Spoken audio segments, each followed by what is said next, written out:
Hi, Dr. Kapil Govil. Welcome you in this video. This video is tutorial number 23 of data structure series, and in this video we will discuss about circular queue. For knowing this circular queue, we are taking some real life example of circular queue. Like suppose you have to deposit your fees, college fees at fees counter. So procedure is, first of all you have to collect fees fees deposit slip, and then you have to fill, and then you have to verify that fee slip, and then you have to deposit the fees. So I am writing all the steps. Like first of all you have to collect fees slip, then you have to fill it, then you have to verify it, and then you have to deposit.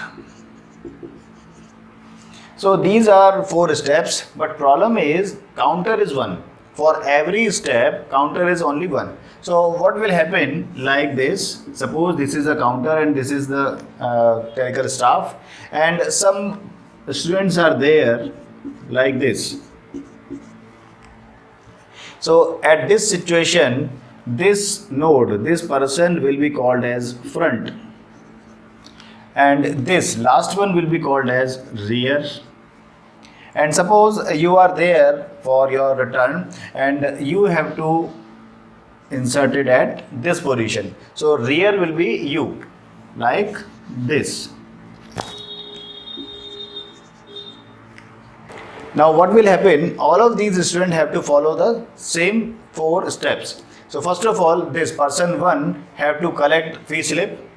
Then suppose this person is collecting fee slip from this counter, and after that that student will be at rear position, and second one, this is 1 and this is second. So second one will be front, then second one will collect fee slip, and then after that second one will be here.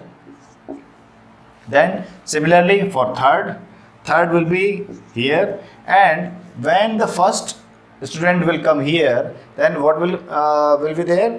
He or she have to fill the form at this counter only. After filling this form, they have to again come and for verification, fees slip verification. At the 4th step, they have to deposit. So what is happening in this situation? Queue is there, insertion is only from one place, that is rear end. Deletion is only from one place, that is front end, but it is in circular fashion.